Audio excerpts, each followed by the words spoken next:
Hey, welcome to the Daniel Clough podcast. I'm Daniel Clough, and on this podcast, I cover the power of building foundational health habits in your life. I also share strategies that can help you build your own foundational health habits so that you can become the best version of yourself.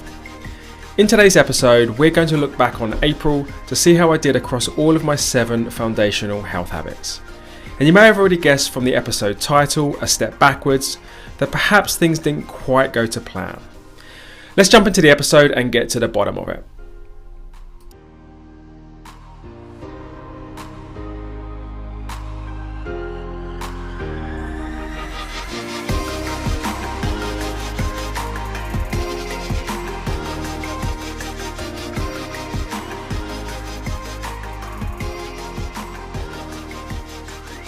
Welcome to episode 14. This is going to be one of those episodes where I look back on the previous month to see how well I did across all of my habits. Now, there's a few reasons that I like to do this. First of all, I find the reflection really useful. I'm able to look at where I perhaps didn't do things particularly well, as well as where I did things really well. And I always try and take these learnings into the next month. Secondly, it also keeps me accountable. I know that every single month I have to report publicly on all of my numbers, and it helps keep me on my toes.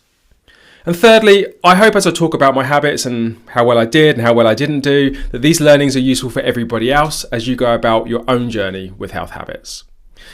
Now, before we get stuck in, I just want to let you know that all of the numbers for April are available on the spreadsheet link in the show notes, as well as all of the numbers going back to 2022, February 2022. So if you want to kind of look at the bigger picture of things, just go click that link in the show notes. So how did I do for April? Well, as I was moving through the second half of April, and certainly as I got towards the end of April, I had a feeling that April was just a car crash. And if I'm honest about it, I was just happy to put April behind me and to move on to May with a clean sheet. And there were a few reasons for that. Firstly, there was a few trips and a little bit of traveling going on in April.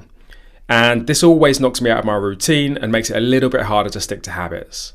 Secondly, we had half term, so that's 2 weeks of no school. So my daughter was around the house more, there were a few day trips going on, obviously with the family, as well as kind of bits of things like sleepovers and bad food lying around and stuff like that. So that always makes it a little bit tougher. And I also found myself under the weather for about 5 days. And again, that's something that always makes it harder to stick to habits. So a combination of those 3 things really brought my numbers down for April. And I know I said initially that I thought April was a car crash. Well, we're like 11 days into May now, and I've had a little bit of time to think about it. And actually, when I look at my numbers, they're not as bad as a car crash for sure. I mean, actually, if you go back and look at the numbers, say 12 or even 18 months ago, even what I would now consider not particularly a good month, it's still so much stronger. It's actually probably better than my best month, say 12 to 18 months ago. And actually, if you look across all of my habits, so across my 7 habits, 5 of them were well above 80%, 1 of them slipped below 80%, and then the other one is Whole Foods, which I know always is going to be well under 80% because I'm still working on it. So actually 5 of the 6 habits that I expected to be over 80% were over 80%. And actually the one that slipped a little bit was just under. And again, my illness really affected that habit. So I think when you look at it like that, I was probably beating myself up a little bit too bad. And they're not as bad as I would think. So anyway, let's go through them individually and we'll see how well I did across each of them. So the first one is alcohol. And again, look, this is super easy. Like last month when I talked about it, I will never expect alcohol to go under 100%.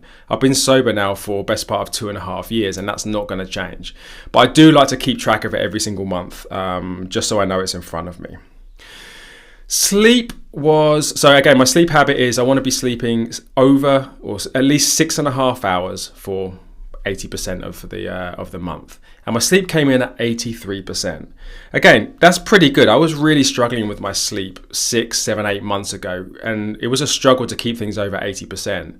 So to come in at over 80%, and particularly with the challenges I just talked about going on within the month, I actually find that pretty good. And if I look across my tick sheet now, there wasn't any time where I missed my sleep goal twice on a row. So again, that's a really positive sign. And my average sleep was 7:19, which was actually more than the month before. So That's pretty good. I'm really happy with that. As you know, I really, really rate sleep as probably one of my most important habits, particularly for my mental health. So to know that that one sits over 80% all of the time is really important to me. So I'm pretty pleased with 83%. Protein, this was a little bit lower. Like, I'm usually really good at protein and would easily expect it to be over 90%, perhaps even close to 100%. And again, my protein goal was 175 grams per day. And I just got past it with 80% for the month of April. And if I look at things, there was one spot where I had a couple on the row where I missed it, but other than that, it's just generally the traveling and the half term just sometimes made it a little bit harder to hit that protein number. The one saving grace is that my average is always around 180, so when I do have a dip below 175, I usually make up for it. But look, from a pure how many times did I hit 175 grams of protein? 80%. So I'm still in the green, but just got there with a whisker. The next habit, caffeine. And again, for caffeine, I'm shooting for no more than 2 cups and always before midday. And I came in at 83%. Now, again, this is a habit that I would usually expect to be over 90%. And again, actually, if I look through my tick sheet, no 2 in a row. And I think pretty much all of the times that I broke my caffeine habit was when I was traveling or when I was moving around on a day trip and I just fancied that espresso in the afternoon. So very, very conscious choices to kind of break the habit. And I was very conscious to make sure I didn't break it enough to fall under the 80% mark. So 83% on caffeine is just fine by me. Water, 3 liters, really good. 87%, super, super strong. Actually, usually if I'm ill or if I'm traveling or if there's things going on, I still find it pretty easy to hit my water habit, and I haven't missed it for a very, very long time. No 2 in a rows, just nice and consistent, so really happy with water. Steps is where it starts to get a little bit hairy, and I hit 73% for steps. And to be honest, if I look at things, it was really illness that caused quite a big problem there. So I missed 10K on the first day of the month. Then there was a couple misses towards the middle of the month, but then I had 4 misses in a row. And that was really where I felt ill, and it was very hard to get out and go for a walk and get 10K steps in. I also had a bit of a calf injury as well, which made that a little difficult as well. So I'm not going to beat myself up too much. Steps was a habit that was kind of floating around sort of 80%, sometimes dipping 80%, and I thought I'd really nailed it with 87% last month. So it's not great to see it fall under 73%. But if I take out those 4 consecutive misses because of my illness, I would have been well over 80%. So I'm not going to beat myself up about it. I don't feel like it's actually me dipping because of a change in behavior, or perhaps I haven't nailed it. I think just an unusual month kept things under 80%. And again, we're not talking 60% or 50%, right? 73%. And that was with a big bout of illness really knocking me, 4 days on the row. Only a couple of those days away, and I'd have been back up to 80%. So look, not great, but I'm pretty confident that I will be well above 80% for 10K steps in the month of May.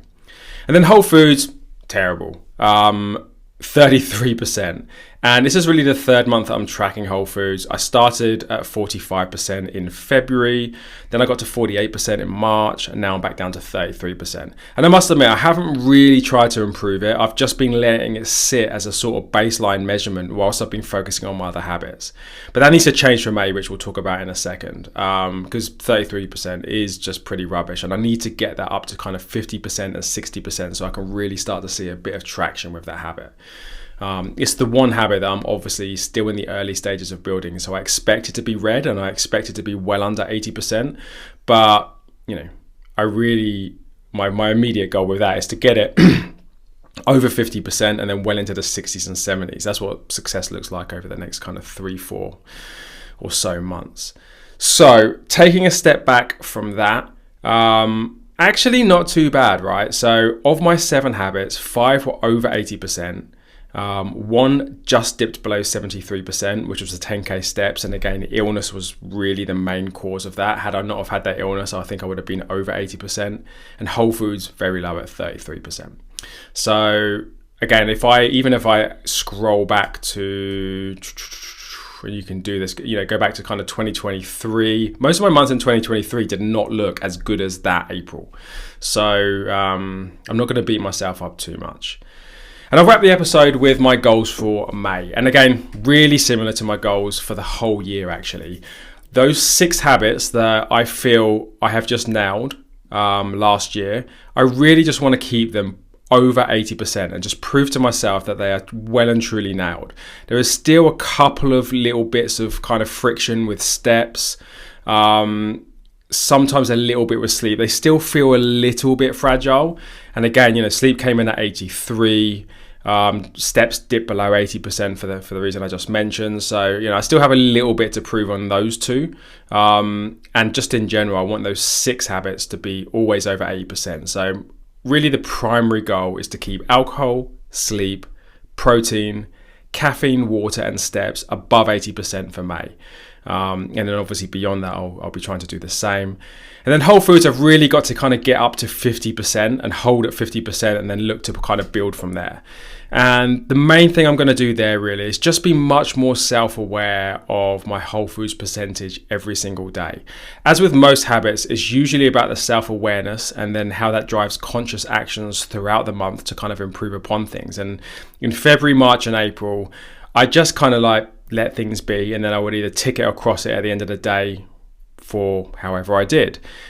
This month I need to do a little bit better. I actually need to have a plan for the day, and as I move throughout the day, I've got to kind of be very conscious about trying to guide that into a tick rather than a cross at least half of the time. So my goal there would be trying to get whole foods to 50%. And then I would say if I can hold 50% for 2 or 3 months, that then gives me a really solid baseline to then take to 60, 70, and 80%. And again, my goal for the end of the year is to try and get whole foods up to 80% and feeling like, relatively stable. So here's to May of getting whole foods to 50% and also keeping all of the other habits above 80%. And if I look at my May so far, I'm doing really, really well, and I'm well on track for that. I'm actually at about 50% with whole foods already, and I'm well above 90% for all of my other habits. So again, that's just a reminder for me, 11 days in the month to really, really hold on to that. And if I can have a next good week or 10 days, then I'm going to be cruising in towards the end of May with some really good numbers. And we will talk about those in about a month's time. Thanks for listening. I hope you found that useful. It was certainly useful for me, and I will see you next month.